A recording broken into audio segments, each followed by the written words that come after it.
नहमदुहु व नसल्ली अला रसूलिहिल करीम अम्मा बाद फ़ाऊज़ु बिल्लाहि मिनश शैतानिर रजीम बिस्मिल्लाहिर रहमानिर रहीम।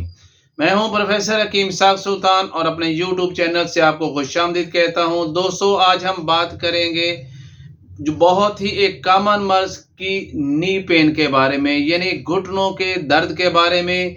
अगर आपके घुटनों में दर्द होता है, आपको थोड़ा सा चलते हैं तो तकलीफ होती है, आपके घुटनों से टक टक की आवाज़ आती है, तो दोस्तों ये वीडियो आपके लिए बहुत ही मुफीद है। आज इस वीडियो में आपको एक ऐसा ज़बरदस्त हर्बल फार्मूला बताऊंगा जिसकी वजह से आपके घुटनों का दर्द ठीक हो जाएगा, आपके चलने फिरने में आसानी हो जाएगी, आपके घुटनों में जो गैप आ रहा है वो ख़त्म हो जाएगा और आपके घुटनों के अंदर जो ग्रीस यानी सिन्योवल फ्लूइड है वो भी ऐसा ऐसा पूरा होना शुरू हो जाएगा और आपकी हड्डियां जो घिस गई हैं, उनके जो कार्टिलेज हैं वो ख़त्म हो गए हैं। तो इंशाल्लाह इस नुस्खे के इस्तेमाल से वो भी दोबारा बनना शुरू हो जाएंगे। आमतौर पर यही ख्याल किया जाता है कि घुटने की हड्डियों का जो कार्टिलेज है, अगर वो एक दफ़ा डिस्ट्रॉय हो जाए, वो ख़त्म हो जाए, तो वो दोबारा नहीं बन सकता। दोस्तों, ऐसा कोई ऐसी बात नहीं है। हमारे ग़िज़ाएँ कुछ ऐसी होती हैं, अगर हम वो इस्तेमाल करें तो हमें वो मटेरियल मिल जाता है जिसकी वजह से हमारी कार्टिलेज है वो दोबारा रिपेयर हो जाती हैं, वो बन जाती हैं और इसके वजह से हमारे ये घुटने के दर्द यानी नी पेन जो है वो बिल्कुल ख़त्म हो जाती है। दोस्तों, इससे पहले कि मैं आपको इसके हर्बल फार्मूला बताऊं, वो नुस्खा बताऊं जिससे आपका ये सारी तकलीफ दूर हो सकती हैं, लेकिन मैं चाहूँगा कि आप सबसे पहले इसके असबाब को देखें, क्योंकि जब तक आपको इसका असल सबब का पता नहीं चलेगा तब तक आप इस बीमारी का मुकम्मल इलाज नहीं कर सकेंगे। दोस्तों, ये नी पेन जो है वो औरतों में ज़्यादा होती है। मैं ये नहीं कहता कि ये दर्द जो है वो मर्दों में नहीं होता, मर्दों में भी अक्सर होता है, लेकिन कंपैरेटिवली जो है ये लेडीज़ यानी औरतों के अंदर ये ज़्यादा होता है। इसकी सबसे बड़ी वजह जो आजकल देखी जा रही है वो है कैल्शियम और विटामिन डी3 की कमी। दोस्तों, जैसे-जैसे हमारी उम्र बढ़ती जाती है उसी के साथ-साथ हमारे जिस्म के अंदर, हमारी हड्डियों के अंदर जो है वो कैल्शियम और विटामिन की कमी हो जाती है, जिसकी वजह से हमारा हड्डियाँ जो हैं वो कमज़ोर हो जाती हैं और उसमें दर्द होना शुरू हो जाता है। इसकी दूसरी बड़ी वजह ये है कि वो हमारा वेट होता है। जिन लोगों का वेट ज़्यादा होता है उनके अंदर दर्द ज़्यादा होता है। वजह ये होता है कि पूरे हमारी बॉडी का वेट जो है वो हमारे घुटनों पर पड़ता है, जिसकी वजह से हमारे घुटनों के अंदर छोटे-छोटे प्रोजेक्शंस निकल आते हैं जो कि हमारी हड्डियों के अंदर दर्द को बनाए रखते हैं और हमें दर्द ज़्यादा होता है।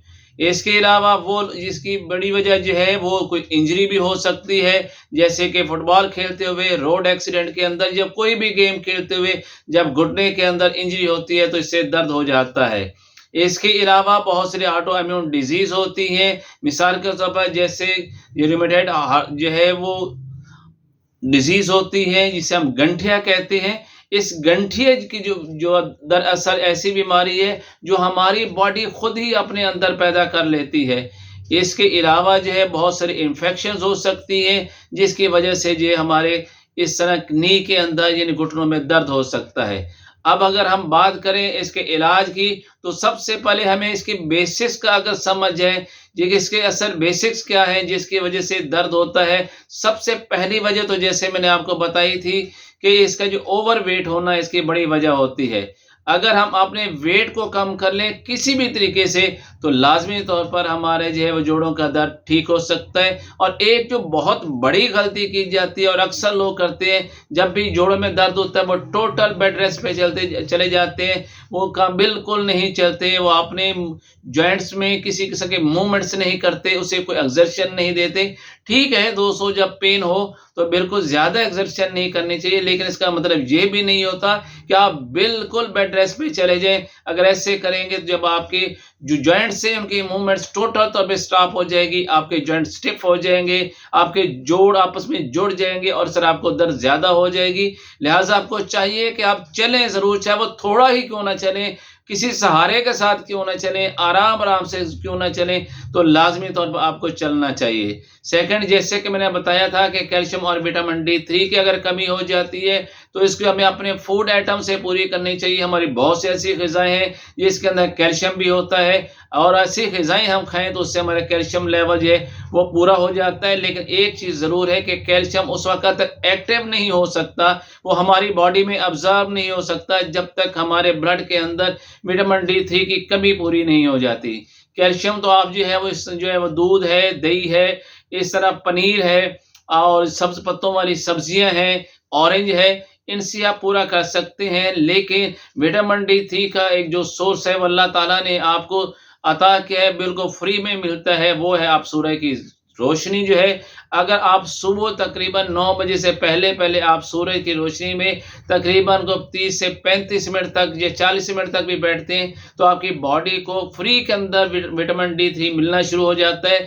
तब वो कैल्शियम जो आप लेते हैं दूध की शक्ल में या किसी और ग़िज़ा की शक्ल में, तो वो एक्टिव हो जाते हैं और आपकी बॉडी के अंदर एब्ज़ॉर्ब हो जाते हैं, आपकी हड्डियाँ स्ट्रॉन्ग हो जाती हैं, जिसकी वजह से आपको जो विटामिन D3 की कमी हो जाती है। इसके अलावा दोस्तों हमने जैसे पहले बताया था कि जब हमारी हड्डियों का जो सिरे हैं, जैसे नीज जो है उसका जो है वो सिरे जो है, जब वो उसके अंदर जो है वो गैप कम हो जाते हैं, वो आपस में टकराते हैं और उनके अंदर उनके जो जॉइंट्स हैं उनके ऊपर जो लगे नरम सी हड्डी जिसे हम कार्टिलेज कहते हैं वो घिस जाती है। तो उसके लिए 2 चीज़ें बहुत ज़रूरी होती हैं, एक होता है कोलेजन और दूसरा है ग्लूकोसामाइन। ये दोनों चीज़ें आपको जो है वो फिश और आपको ये है चिकन से मिल सकती हैं। चिकन भी आपको देसी लेना है और फिश जो है वो भी आपको दरियाई लेंगे। तो ये अगर रेगुलर आप इस्तेमाल करेंगे तो ये दोनों चीज़ें भी आपके जिस्म के अंदर, आपके खून के अंदर पूरी हो जाएंगी और ये भी आपकी जो हड्डियों का जो कार्टिलेज है उसको रिपेयर करने में और उसको रीबिल्ड करने में बहुत हेल्प करती हैं। लेकिन अब हम बात करें तिब्ब कदीम के हिसाब से, जैसे मैंने आपसे कहा है कि मैं आपको एक इंतहाई ज़बरदस्त नुस्खा बताने जा रहा हूँ जो आपके हड्डियों के दर्द को, आपकी हड्डियों के स्वेलिंग को, आपकी हड्डियों के टक टक जो है वो उसको ख़त्म करने में और हड्डियों के अंदर जो गैप आ रहा होता है उसको कम करने के अंदर और इसके अंदर जो ग्रीस है उसको रीप्रोड्यूस करने में आपकी हेल्प करेगा। तो दोस्तों वो नुस्खा भी आप नोट कर लीजिए। लेकिन पहले ये देखिए, मैं आपको सब बता दूं कि पहले हम तिब्ब कदीम के मुताबिक जो है वो जोड़ों में दर्द क्या होता है और क्यों होता है। दोस्तों तिब्ब कदीम के आपको पता है इसकी बेस अखलात के ऊपर होती है और जब जिस्म के अंदर खुश्की और सर्दी बढ़ जाती है, यानी सर्दी खुश्की जब जिस्म में बढ़ती है, खिलते सौदा ज़्यादा हो जाता है, तो क्या होता है कि हमारे जिस्म की जो मुख्तलिफ जो एक्सोक्राइन ग्लैंड्स हैं जिसे हम गुदद नाकला कहते हैं, वो अपनी रतूबात का जो है वो तुरशा नहीं देते, जिसकी वजह से जोड़ों में दर्द होता है। और उसकी वजह जहाँ पर ये ग्लैंड्स नहीं होते, अल्लाह ताला ने वहाँ पर उनकी जगह झिल्लियाँ रखी होती हैं। जैसे जॉइंट्स के अंदर जो है वो जहाँ पर सिनोवल मेम्ब्रेन होती है और इस मेम्ब्रेन का ये काम होता है कि ब्लड से जो है वो लिम्फ को जो है वो एक्सक्रीट करवाती है, जिसके अंदर आपका कैल्शियम आ जाता है, जिसके अंदर जो है वो आपका कोलेजन आ जाता है और जिसमें ग्लूकोसामाइन आता है।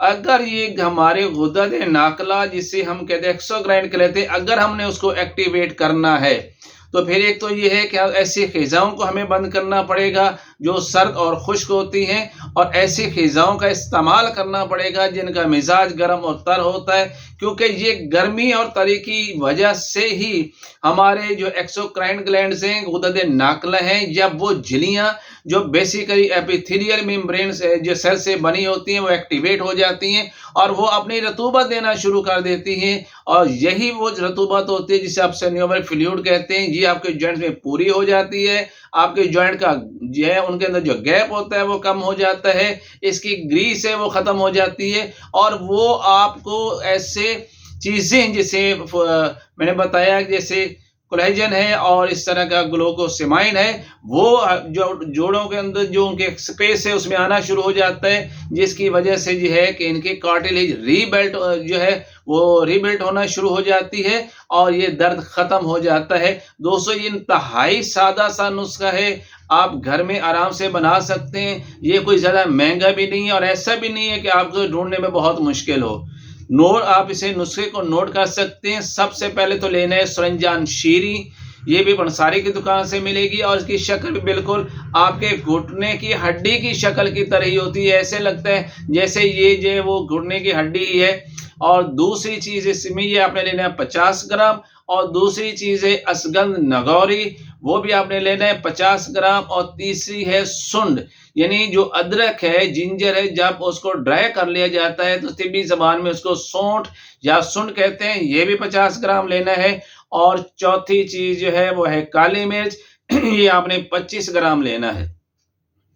इन तमाम चीज़ों को आपने फाइन पाउडर करके मिक्स कर लेना है। और इसमें चाय वाली आधी चम्मच दिन में 3 दफ़ा नीम गर्म पानी से लेना है। अगर आप समझें कि इसका जायका बहुत तेज़ है और नहीं आपसे लिया जाए तो फिर पानी में 1 से 2 चम्मच शहद भी डाल सकते हैं और उसके साथ भी ये दवा आप ले सकते हैं। शुरू में तो आपको ये दवा ये 2 से 3 मरतबा, बल्कि 3 मरतबा ही लें तो ज़्यादा बेहतर है। 20-25 दिन या 1 माह रेगुलर आप इस्तेमाल करेंगे तो इंशाल्लाह आपके जो नी पेन है वो बहुत हद तक कम हो जाएगी। जब ये 1 माह आप इस्तेमाल कर लें तो फिर आपने इसे सुबह शाम इस्तेमाल करना है और 15-20 दिन के बाद आपने इसे सिर्फ एक टाइम इस्तेमाल करना है। और इसे लंबे अरसे लिए 3 माह के लिए कम अज़ कम इस्तेमाल करेंगे तो नी जॉइंट पेन, आपके घुटनों का दर्द आपका मुस्तकिल में ठीक हो जाएगा। घुटनों के अंदर जो आने वाला गैप है वो ठीक हो जाएगा। इनके अंदर जो ग्रीस है, सिनोवियल फ्लूइड है, अल्हम्दुलिल्लाह वो पूरा हो जाएगा। आपके जोड़ जो घिस गए हैं, जो कार्टिलेज आपकी ज़ाया हो गई है, ख़त्म हो जाएगी है, वो इंशाल्लाह दोबारा रीबिल्ड हो जाएगी।